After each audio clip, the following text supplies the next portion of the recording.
Hello and welcome to the Everything Entertainment Show. This is going to be the once weekly show. We are coming back after a long hiatus, so we are going to be going live every Thursday and recording new episodes here on YouTube and also on the podcast feed. So thank you for joining me. We got a big show because as we're getting close to the end of the year, we're going to be talking about the Everything Entertainment Awards, where we released the nominees earlier today. Moana passed a huge milestone. There's a live-action Tangled coming. And, of course, the Everything Entertainment Awards aren't the only ones we're going to be talking about because the Golden Globes nominations came out and they're just absolutely chaotic, as well as the Critics' Choice Awards came out much better. And, of course, we're going to be talking about the Game Awards and a few things about what's coming up in the next week. So go ahead and sit tight and let's get started. So the very first thing I wanted to talk about is the week that was. So Moana 2 absolutely crushed its second weekend. And I wasn't a huge fan of Moana 2. I really wasn't. But you gotta hand it to Disney, and you gotta hand it to the creators of this movie, because it clearly is striking a chord with people. It is currently sitting at 606 million. It crossed that 600 million milestone, which is great. And, you know, I had a bunch of people on a lot of my social feeds that have kind of come out and been like, it's a kid's movie. We shouldn't be... Yes, we should still be allowed to criticize it. I still contend it's one of the worst soundtracks I have heard in probably the past decade. And that's possibly coming off of the greatness that was Wicked. But it was a terror... I can't even remember any of the songs. They were so bad. But other than that, at the same time, I'm glad that kids are enjoying it. I'm glad that families are enjoying it. It's clearly going to... And it's going to win again this weekend. It's going to be the number one, because it's probably still going to come in at 30 to 35. And I don't think... Craven's definitely not going to. And War of the Rohirrim is not going to make it either. So, clearly, Moana 2 is going to win the weekend again. It is well on its way to that $1 billion mark, which means all three of the $1 billion movies are going to belong to Disney. That's not great for the film industry. But for fans of animation, I mean, Disney has been on a roll. And since Bob Iger took back over, you can definitely see the increase in quality. This year has been, while there's been some misses, you can see that Disney quality has started to come back up. So that I'm very excited to see. All right, so next up, continuing on the subject of Disney. So we know that Disney loves their live-action remakes, and they've been very hit or miss. Like, I like most of them, but obviously, both of the Maleficent movies were terrible. Cruella was hit or miss. I know a lot of people don't like it. I like that first Alice in Wonderland movie that Tim Burton made, but that second one is atrocious. That's probably the worst one that they've ever done. And then, Lady and the Tramp wasn't very good, and no. That hits me. Pinocchio is the worst one that they've done. That one was horrible. Oh my god, I can't believe... There's a reason why I forgot about that one. But we've known this for a while, and now we know what their next one is going to be. So we got Snow White coming out next year, which... I hope that it's good. Like, I don't wish any will on any of the people involved with it. I hope that it turns out good. I hope that the extra year that they took to do reshoots and rework that movie pays off, because it looks like it paid off for Captain America. It looks like it's going to pay off for Daredevil. So I'm really hoping that pays off for Snow White as well. Again, I know there's a lot of terminally online conversation involved there with Rachel Zegler and all those. But at the end of the day, I hope that Snow White is good. So we know we got Snow White. We also know that Hercules is in development. I think they're actually getting ready to start casting that in the next few months. And Josh Gad is still saying that Hunchback of Notre Dame is happening. But all of those, now, we thought that those were going to be the next ones up, but we have just found out, and yesterday they reported this, is that Michael Gracey, the director who brought us The Greatest Showman, and, one of my favorite movies of the past few years, that was a wonderful movie, he is going to be directing Tangled. Supposedly. Apparently, talks are still ongoing. But they have talked about how, Tangled is coming in live action. They obviously don't know. The person that has apparently penned the script is the same girl who did Thor, Love and Thunder, which worries me a little bit. But then she did that little Netflix movie, Do Revenge, which actually turned out, now, not fantastic, wonderful movie, but that was for a Netflix movie, that was a lot better than it had any right to be. So that gives me a little bit of hope. And obviously, they'll probably bring in another writer and rework the stuff. I'm guessing they're going to keep a lot of Alan Menken's score. They're going to keep some of his songs. Like, you've got to keep, oh shoot, what's that name? I See the Light, and you've got to keep the, what's that one song? I've Got a Dream. I don't know why that took me so long to think about. You've got to keep those type of songs in there, and When Will My Life Begin, and all those. But, obviously, we don't know anything really. This seems like it's really early in development, so this is we're probably talking about a 2027, 2028 release for Tangled. But it's also one of those that it's a much beloved movie. I do get a little bit irritated because the Disney fandom often comes out and they're, I'm not afraid to admit it. Tangled is a better movie than Frozen. That's what I see online all the time. And I get it. And I'd agree with that sentiment. I would agree with the sentiment that Tangled is better than Frozen. But we don't need to repeat it every time we bring up Tangled. Tangled by itself is a great movie. And obviously it was because of Mandy Moore's acting and Zachary Levi's voice acting and all that. And the music is great and wonderful. So we don't know a whole lot. I'm hoping that we're going to find out more probably at D23 next year. Is D23 next year? I think it is, yeah. So we'll probably find out more about that, and we'll see. We will see. I think possibly by D23 we're going to know who's playing Rapunzel, Flynn, and Mother Gothel, because those are like the three big ones. But again, this is still early, and we're still finding out, but if they do it and they do it right, especially with somebody talented like Michael Gracey, who did The Greatest Showman, and he's got that Robbie Williams biopic coming out that looks interesting. That definitely looks interesting. So we will find out, and I cannot wait to learn more about this. All right, so next I want to talk about kind of the shenanigans and the craziness that happened with the Golden Globes. So on Monday, the Golden Globes nominees were announced, and for the most part, I agree with a lot of, especially in the drama categories. Now, the Golden Globes are an organization, and they're an award ceremony that, for the most part, when you're talking about predicting the Oscar nominees, when you're talking about the remainder of award season, the Golden Globes are kind of the stepchildren. Nobody takes them seriously. Nobody really, but they're fun. They're fun to discuss. They're talking about one of the first major award ceremonies. And every year, they've got a couple. They've got a couple every year that have us go, huh? I think that was like a couple years ago, like The Prom was nominated for Best Picture. And Hamilton was nominated for a couple. So that's kind of where we're at with the Golden Globes. And this year, like, I look at the drama ones. Now, granted, I've been so far behind on movies this year, just because of several different things that I'll talk about one day. But I've been so far behind on movies that I haven't gotten to watch. Like, I'm literally looking at the list right now, and I've seen one of the dramas. So, here we go. So the Best Picture drama, The Brutalist, which is a lot of the pundits I'm listening to, a lot of the podcasts I listen to are saying that's kind of the front runner right now to win Best Picture at the Oscars. A Complete Unknown, the Bob Dylan biopic that's getting rave reviews.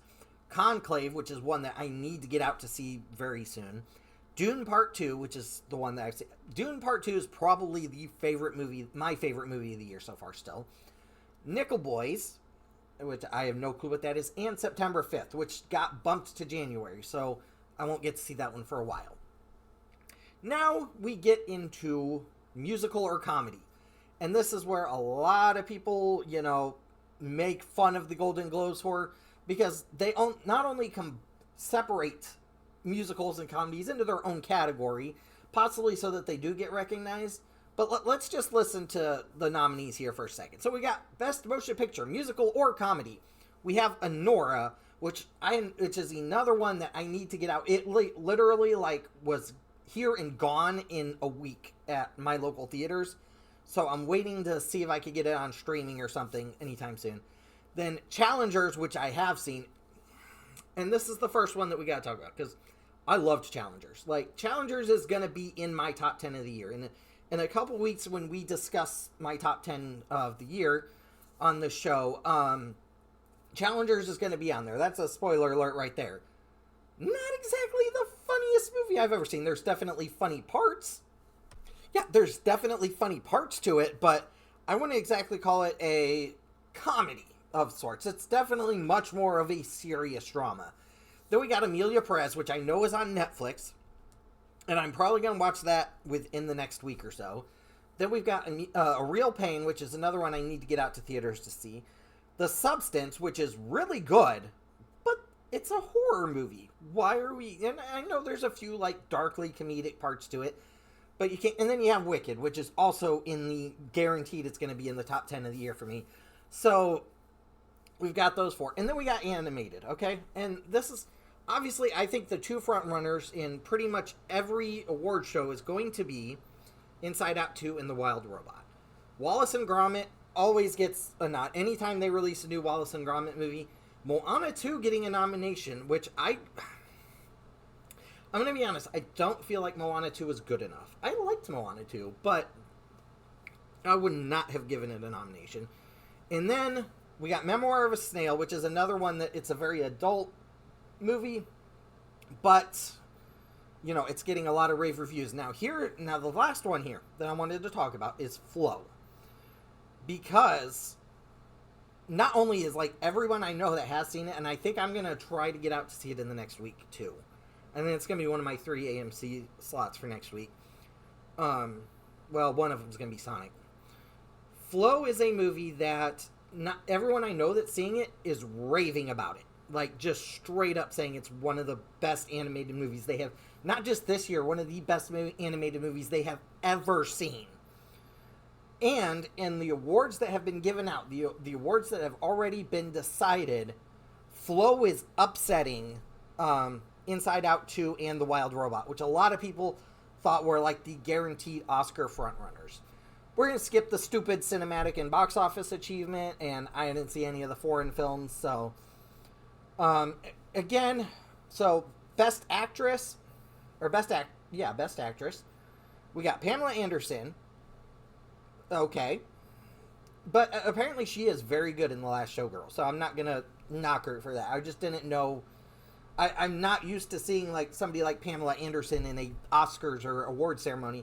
Angelina Jolie, always great. Nicole Kidman, always great. That's another movie that's on my list to watch on Netflix. Tilda Swinton, always great. Fernanda Torres, I don't know who she is, but hey, if she's on this list, we'll... And Kate Winslet, again, always great. Now we got Best Actor. Adrian Brody, which is a lot of the places that I'm following, are saying he is the frontrunner to win the Oscar. It's basically between him and Ralph Fiennes. Those two are going to go neck and neck. Everyone else, it's kind of a thanks for coming, it's nice to be nominated. Timothée Chalamet for A Complete Unknown, Daniel Craig for Queer, Coleman Domingo for Sing Sing, which is another heavily praised performance, and another in the one of those shocking things, Sebastian Stan for The Apprentice. Female in musical or comedy, again, all award nominees we expected. Demi Moore for The Substance, again, not a comedy, but we've talked about that ad nauseum already, and I know a lot of other websites and blogs and blah blah have all discussed that. Amy Adams for Night Bitch, Cynthia Erivo for Wicked, probably the front runner to win. I honestly think it's probably between Cynthia Erivo and Mikey Madison. We got Mikey Madison and Carla Sofia Gascon for Emilia Perez, who's also, I'm seeing a few places saying she might actually be a dark horse. So, and then supporting. I love how they do that, and then they get to supporting, and it's supporting role in any motion picture. So, Selena Gomez for Emilia Perez, Ariana Grande for Wicked. We'll discuss this a little bit more when we get to the Everything Entertainment Awards. Ariana Grande is not a supporting performance. I don't care what the Golden Globes say. I don't care what the Oscars say. She was a co-lead of that movie. Felicity Jones, which, nice to see Felicity Jones back in stuff. for The Brutalist, Margaret Qualley for The Substance, Isabella Rossellini for Conclave, and Zoe Saldana for Emilia Perez. So, and then we got supporting male, Yura Borisov for Honora, Kieran Culkin for Real Pain, Edward Norton for Complete Unknown, Guy Pearce for The Brutalist, Jeremy Strong, his second nomination for The Apprentice, and Denzel, actually it's a third, isn't it? Because didn't, oh no, Sebastian Stan got For a Different Man. See, this is what happens when I don't read as much as I want to. And then finally, we're going to talk about Best Director. I've got more to talk about, but we can talk about that as we get closer to the award ceremony. Best Director, we got Jacques Adelaide for Emilia Perez, Sean Baker for Honora, Edward Berger for Conclave, Brady Corbett for The Brutalist, Coralie Forgate for The Substance. I'm probably butchering all these names, and I'm sorry. And Payal Kapadia for All We Imagine as Light. You know, I haven't seen half of these, but I'd imagine, if they're in this, I've got to imagine they're at least decent movies. All good, all good, all good. Where is Denis Villeneuve? Probably one of the best directors working today. One of the best auteurs directors today. So, and I loved Dune, and I'm, you know, that's one of those, like, you know, I don't like saying snubs unless they have a chance of winning. Denis Villeneuve should be the front runner to win. So that's what surprised me. Out of those, I'd probably say Edward Berger. But Jacques Adelaide, Emilia Perez is the most awarded movie of award season so far, or the most nominated. So we've got that. Let me do a screenplay. I don't. And then television. Television is a much different game because, like, this was such a big year. Let's face it, though. Is anything going to beat Shogun for Best Drama? Like, let's just call it what it is. Shogun wins Best Drama. Hiroyuki Sanada wins Best Actor, and Anna Sawai wins Best Actress. It just stinks that all the other dramas came out. And we had some great ones. We had some great ones this year. So, there are my looks at the Golden Globes. Alright, so next up we had the Critics' Choice Awards, which tend to be, despite the fact that it's nominated by journalists and critics, tends to be taken more seriously than even the Golden Globes. And that should tell you something right there about, you know, how everyone looks at the Golden Globes. Like, basically, and I've said this before on, like, TikTok and stuff, you know, Golden Globes have been considered important for two words by Hollywood. Open bar. That's the only reason why anybody cares about the Golden Globes. But you know what? I'm not talking about that anymore. Let's go ahead and go on to Critics' Choice Awards. So, Best Picture. This gives us kind of our closest look to what we think the Oscar situation is going to look like. A Complete Unknown, Honora, The Brutalist, Conclave, Dune Part 2, Emilia Perez, Nickel Boys, Sing Sing, The Substance, and Wicked. So, as far as I'm aware, I've looked up reviews for all the ones I haven't seen. All of these sound like they're going to be big and they're going to be great and they're going to tear through award season. I'm very excited to see the ones I haven't seen, and, you know, obviously Dune Part 2 is going to be in my favorite movies of the year list. Wicked's going to be in my favorite movies of the year list. Substance probably will. I'm honestly surprised, as I said during the Golden Globe segment, I'm honestly surprised that Challengers is not getting it. That may have suffered from its delay last year and all that. And, you know, hey, even though I loved it, clearly some people didn't. Best Actor. Now, this is probably close to what our Best Actor race is going to be at the Oscars. Adrian Brody, Timothy Chalamet, Daniel Craig, Coleman Domingo, Ralph Fiennes, Hugh Grant. And I'm actually, because for a horror movie, which he also got the Golden Globe nomination for this, for comedy, of course. Heretic is not a comedy. But Hugh Grant's getting a lot more awards attention than I was expecting for Heretic. So, good on him. And Hugh Grant has really, like, we're in the middle of a Hugh-assance. Like, ever since Paddington, like, Hugh Grant has been on the up and up. Like, everything he has done, even these small little movies he does with, like, Guy Ritchie, he has been great in. Best Actress, again, what a freaking Cynthia Erivo, Carla Sofia Gascon, Marianne Jean-Baptiste, Angelina Jolie, Mikey Madison, which is, again, a lot of people have said it is Cynthia Erivo or Mikey Madison, most likely. There's a couple others that could sneak in there, but those are our two frontrunners. And Demi Moore for The Substance. Supporting actor, Yura Bosev, Kieran Culkin, Clarence Macklin, Edward Norton, Guy Pearce, and Denzel Washington for Gladiator 2. Again, I wasn't the biggest fan of Gladiator 2. The best way I knew how to describe Gladiator 2 is it wasn't as bad as I was fearing, but it wasn't as good as I wanted it to be. And Gladiator is one of my favorite movies of all time, so I was already kind of hesitant to jump into a Gladiator 2. That being said, it was fine. But it's good to see Denzel Washington on the list. We got supporting actress Danielle Deadwyler, always been great in what little I've seen her in. Anna June Ellis-Taylor, Ariana Grande for Wicked, again, not a supporting role.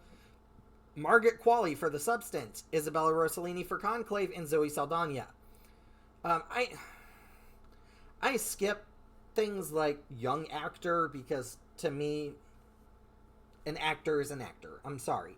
It's the same reason why I skip, when other award shows do, debut performance or debut directing. Not to say that that's not important, but to me it's aw, good job for your first time, but you're not as good as the others. It doesn't sit well with me, so I just skip those. Director, there's Denis Villeneuve, Ramel Moss, Coralie Fargeet again, John M. Chu, Brady Corbett, Edward Berger, Sean Baker, and Jacques Audiard. So a lot of these are going to be, now granted that's going to have to because the Oscars only allow 5 nominees. So we're going to have to so that's going to get, if I had to guess, and I'm just kind of guessing off the top of my head, and I'm often wrong. I am often wrong. So, the 5 is going to be Jacques Audiard, Sean Baker, Brady Corbett, John M. Chu, and Denis Villeneuve. If I'm guessing, those are going to be our 5 Oscar nominees. Original screenplay, Sean Baker for Nora, September 5th for Moritz Binder, Tim Felbon, Alex David, The Brutalist, Brady Corbett and Mona Fastfold, A Real Pain, Jesse Eisenberg getting a writing nomination, Coralie Fargeet getting The Substance, and Justin Kritzkis for Challengers. So I'm glad that, I am glad that that's getting a writing because that movie is all writing. There's no fighting, there's no explosions, there's no action. That is all writing and acting, is that entire movie. So I am glad that. And then we go into adapted screenplay. We've got Jacques Audiard for Amelia Perez, Winnie Holzman and Dana Fox for Wicked. That is a great screenplay. Greg Quidar and Clint Bentley for Sing Sing, Ramel Wass and Jocelyn Barnes for Nickel Boys, Peter Strawn for Conclave, and Denis Villeneuve and John Spates for Dune Part 2. That's probably close to what we're going to have at the Oscars. I feel like I've said this every time. There is an argument to be made. There is an argument to be made for Deadpool and Wolverine getting supporting adapted screenplay. And before anyone starts furiously, here's the reason why I say that. All the stuff that they needed to balance to make that movie work is why I think it should get a nod. It's the same reason why that first Guardians of the Galaxy I think should have gotten an adapted screenplay credit or nomination, because there's when I look especially for writing, I look at things like there's a million ways that something like Deadpool and Wolverine could have gone wrong, and in some ways it did. But there's so many ways they got it right. So that's why I really think that there's an argument to be made. And I may change my mind tomorrow about this, but for my opinion, there's an argument to be made that Deadpool and Wolverine deserves one of those adapted screenplay credits. Let's see. Let's go through. Oh, animated. So they have also got Flow, Inside Out 2, Memoir of a Snail, Wallace and Gromit, and The Wild Robot. So Moana's not there. If I'm being fully honest, I think that is our Oscar nominees. I actually think that those are going to be our 5 nominated Oscar nominees. And so I think Wallace and Gromit and Memoir of a Snail we could probably take out of the win conversation. It's Wild Robot and Inside Out, but Flow is picking up the momentum. flow is picking up the momentum.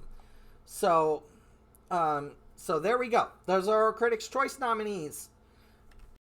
All right, with that out of the way, now we're going to move over to the gaming beat. So the big thing today is we're going to talk about the Game Awards. Now, I'm not going to go into every single category. We're going to focus on Game of the Year, and then we are going to talk about things that I think might get talked about and announced, and things that I think are off the table. So starting with Game of the Year, and most of you know this by now, we've got Astrobot, we've got Balatro, we've got Black Myth Wukong, Elden Ring Shadow of the Erdtree, Final Fantasy VII Rebirth, and Metaphor Refantasio. Now, Refantasio, sorry. There's been, of course, the big conversation was on Elden Ring Shadow of the Erdtree. Now, I didn't play Shadow of the Erdtree, and I've played the others, and all of them I like. And honestly, I remember when Elden Ring came out, and I was like, yeah, it looks good, but I played 120, 130 hours of the vanilla Elden Ring, and when the DLC came out, I was like, well, I enjoyed my time, but I'm not feeling a pull to go back into that world. To say that, I enjoyed the time I had, I enjoyed getting the platinum on it, but I'm done with Elden Ring. I think I got a good experience in. I might pick up the DLC later, but not for now. And obviously at that time I was, brain deep into Persona 3 Reload, which we'll talk about here in a little bit as well. But Astrobot, wonderful. Balatro was good. I would have taken Balatro off, and probably Elden Ring, because I probably would have put one of those needed to be Persona 3 Reload. I'm sorry, and I know a lot of people, they bring up the same thing that they brought up with Elden Ring. It's just a remake. They did so much extra from everything I've seen from the original. They added so much to it that, yes, I do think there is enough original content and enough new content in Persona 3 Reload to justify a Game of the Year nomination. So, Black Myth Wukong, again, I've seen some videos. That's another one I didn't play. I had a thing for Everything Entertainment Awards that I had to play at least 10 hours. So, that's why I didn't even get around to Black Myth Wukong. Final Fantasy VII Rebirth, incredible. If you saw my review all the way back in April, I gave it a 4 out of 5. And Metaphor Refantasio, I'm only about 20 hours in. Really enjoying it. Not, I'm seeing some saying oh, it's even better than Persona 5. It is not better than Persona 5. Let's just get that out of the way right here. Now, I'm keeping my mind open, because even Persona 5, I was like, it's good, until I hit that second, the last third of the game where I was like, oh my god, this game is incredible. So, as far as I know, Metaphor gets that good. So, those are 6. If I had to guess, we could take off Elden Ring, it's not going to win. We could take off Balatro, not going to win. I think Black Myth Wukong, probably not going to win. To me, as far as the people that I know that are voting for Game of the Year, there's a lot of support for Astrobot, there's a lot of support for FF7 Rebirth, and Metaphor. So it's down to those 3. Now, what do I think is going to win? I think it's going to be Astrobot. Just because Astrobot has more universal appeal. And I won't be upset if Final Fantasy VII Rebirth. It's funny because I kept talking about Rebirth the past couple months about and I kind of realized it after a while that I'm talking like I don't like it. And it's I did like it. I really did. But I don't think there's enough outside of that hardcore JRPG. And I think that may be what Metaphor Refantasio hits. It's going to hit that wall of, if you're not big into Persona, if you're not big into the JRPG genre, you're not going to care about Metaphor. So, I think that's the thing. Whereas Astrobot, it's literally every single person. Yes, there was the people that didn't even bother playing it because it's a kid's game.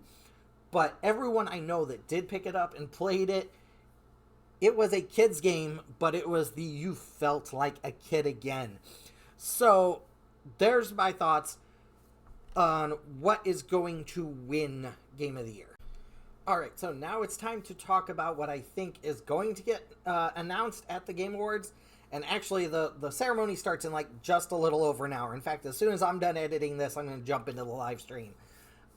So, what I think is going to get announced, and things that I see a lot of people bringing up that I think are off the table. So let's just start with the things that we know. Borderlands 4 is being announced. Or it's not being announced, but they're showing it off. The new It Takes Two game is from the It Takes Two developer. It's getting shown. The new Mafia game is getting shown. We know all of those. There have been, and I'm gonna save this for a little bit later. I was gonna say something, but here's what I also think. I think we are going to see and I'm kind of giving myself an out here, a big Sony first party game. I don't know if it's Naughty Dog. That is the report that is going around. Is that we are finally going to see what Naughty Dog's new IP is. That is the report that is going around. I don't have any sources or anything to back that up. But that's what I've been hearing a lot of online. Is that we are going to see Naughty Dog's game. I've also heard we're going to get a new game from Square Enix. Not one of their big franchises. And we're going to put a pin in that. We're going to... and there's a couple others that I think... I'm trying to think of what I said, because I know a couple things that are getting announced that I can't talk about yet. But, as far as that, now the one I put in the middle, because there have been some leaks, and this is why I say, okay, before I say this, please, everybody, if you are watching this video, if you're watching it right now, please put the most minuscule grain of salt, because I don't like, there are leaks coming out. There are leaks coming out about the Switch 2 being announced. I was told not until the spring. They're not going to announce it until the spring. But there are stories going around, including with screenshots, that are hinting at a Switch 2 announcement, and then they're going to confirm that the spring event that they were already planning is going to be like the big, where they're going to talk about the price and the launch lineup and all that. I'm trying to think of what I can say. I do know of at least one game that is coming to Switch 2. That's all I can say, though. That being said, things I do not think are getting announced at all. Or they're not going to talk about them. No Kingdom Hearts 4. I think they're going to wait until next year. Because, and I especially I go to Haley Joel Osment a few months ago was doing an interview, and he was basically saying, like, hey, I'm just a voice actor. I don't know much. But he said, as far as I'm aware, when I talk to people at Square Enix, it's still several years away. So I went, okay, we're not going to hear anything about Kingdom Hearts 4 for at least the next year, if not the next couple years. So, again, take that with a grain of salt. I also don't think Wolverine's showing up. Everything we have heard about Wolverine is that it's a 2026 game. So while I think there's a chance that we're going to see it, I wouldn't put a bunch of stock into it. And obviously, we're not seeing Wolverine. So we're not going to see Spider-Man 3. We're not going to see... I don't even think we're going to see anything from Insomniac, really. We're probably not going to see anything from Final Fantasy VII Part 3. That's probably going to wait until next year. Although it... a lot of hints that they're really serious about trying to make that 2027 release date. So I think that we're going to see Part 3 sooner rather than later. So those are my thoughts. Obviously, more is going to happen, and chances are, by the time you all watch this, you'll have known the announcement. So this is all null and void in this. So let's go ahead and move on to the Everything Entertainment Awards. All right, so the last part of today's podcast is the Everything Entertainment Awards. Now, this is pointless for a lot of people, but for me, it's very important, and it's my website, it's my blog, so we're going to do it. Every year, I like to talk about the best films, the best TV shows, the best games. So that's what we're going to start out with. Now, there are a few prerequisites that I had. One, had to release this year. Two, I had to have watched it. So when people ask where, for movies, where's Anora? For games, where's Black Myth Wukong? It's because I didn't get to experience them. And I could be a fake content creator and just copy and paste what all the other best of the year lists have been, but I'm not going to do that. This is strictly stuff that I've experienced. So if anyone's angry about what got on, that's part of it. There's a couple behind the scenes thing here. I spent like the past 3 weeks working on this, and there's a couple of nominees that did not make it. There's a couple of actors that didn't make it, and I really wanted to put them on. I was trying to find excuses to put them on, but then I went, but they're not in the top 5 or in the supporting roles. They're not in the top 10. So, you know, it is what it is. It was a packed year, especially for acting. So, the first category we are going to talk about today is the most pleasant surprise of the year. This is one of my favorite categories because this allows me to honor stuff that may not show up in the other categories, but they're things that I wasn't expecting. They came out of nowhere.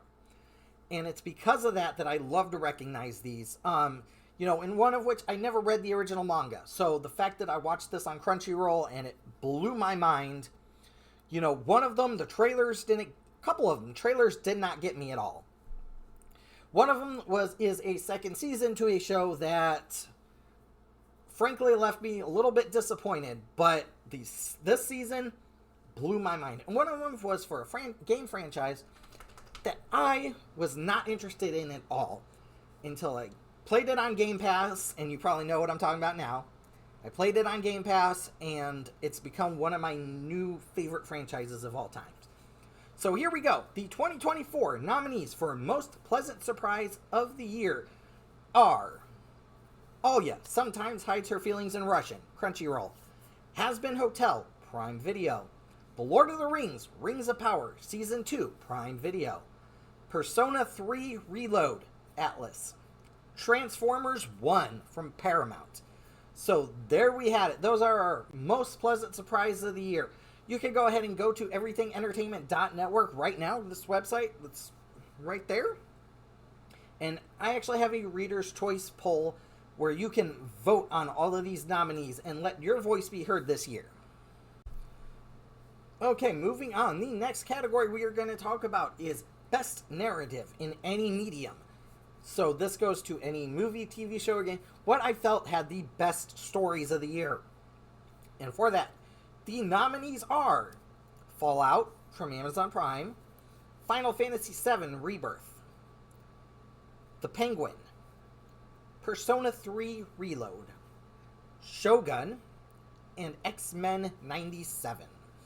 So there we are, what I thought were some of the best stories that got told all year, and I'm very excited to get to learn the winner here in just a couple weeks. Alright, so the next category goes to, you know, obviously we love our live action actors, but voice actors often get underrepresented in these award shows.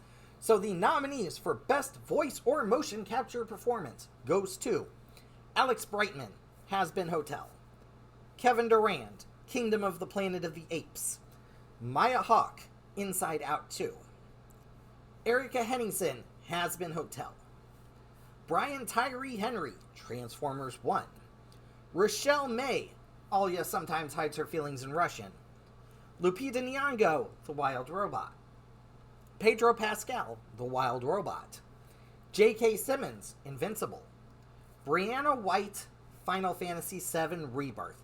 So there we go. Those are, I think, the best voice performances we had all year. And because we had 10 nominees, I will be selecting 2 winners. And for the Reader's Choice, the top 2 people will be given Reader's Choice Awards. Alright, and next we are getting into the live action performances. Best Supporting Performance, just like we had Voice and Motion Capture, there are 10 nominees. The top 2 will win the awards. The nominees are Jonathan Bailey for Wicked, Olivia Cooke, House of the Dragon, Renzi Feliz, The Penguin, Rebecca Ferguson, Dune Part 2, Walton Goggins, Fallout, Chris Hemsworth, Furiosa, A Mad Max Saga, Renee Rapp, Mean Girls, Anthony Starr, The Boys, Charlie Vickers, Lord of the Rings, Rings of Power, Hannah Waddingham, The Fall Guy. So those are our nominees for the Best Supporting Performance of the Year.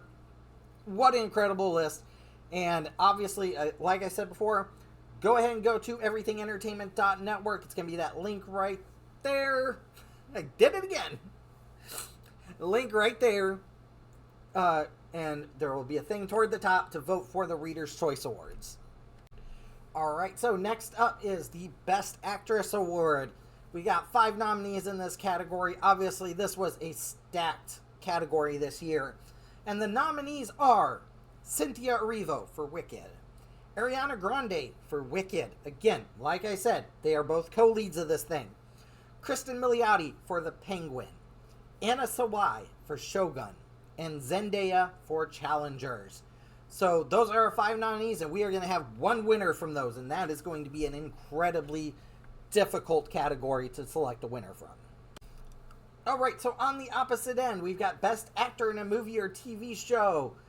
The nominees are Timothée Chalamet, Dune Part 2, Colin Farrell, The Penguin, Hugh Jackman, Deadpool and Wolverine, Kayvan Novak, What We Do in the Shadows, and Hiroyuki Sanada, Shogun.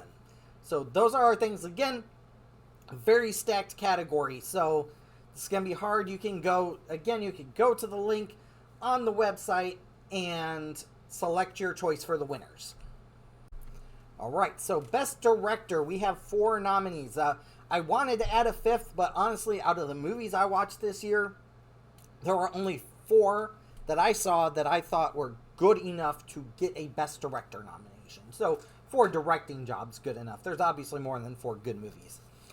Okay, so the nominees are John M. Chu for Wicked, Sean Levy for Deadpool and Wolverine, George Miller, Furiosa, a Mad Max Saga, Denis Villeneuve, Dune Part 2. So there are Best Director nominees, and you can go ahead and once again go and vote for your choice for the winner. And there's also an other field, so if you felt somebody else should get it, go right ahead. Now, we are into the big nominees. So, the nominees for TV Show of the Year. We have The Boys, Season 4, Has Been Hotel, The Penguin, Shogun, and What We Do in the Shadows Season 6, the final season. All great shows, all fantastic.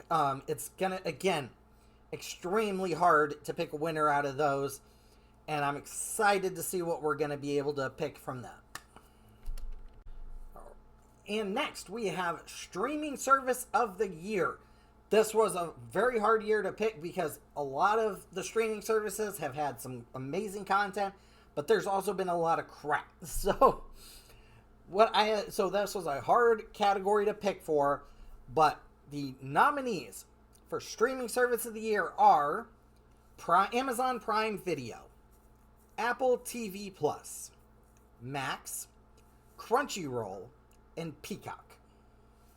So again, this is going to be a difficult challenge to figure out who's going to win, but we'll see. We're going to find out in just a couple weeks who's going to win. And with those out of the way, it is of course the big 2, the ones that everyone is excited for. Game of the Year is the first one up. My picks, my nominations for Game of the Year: Astrobot, Final Fantasy VII Rebirth, Metaphor ReFantazio, I don't know, Persona 3 Reload, Stellar Blade. So there's our Game of the Year nominations. And obviously, over the next couple weeks, we're going to have discussions on TikTok and all that about these nominees. And I'll probably be, going back and forth with some of y'all on these. So, again, go ahead, go to the website and vote. And finally, the Best Picture of the Year of everything that I have watched this year.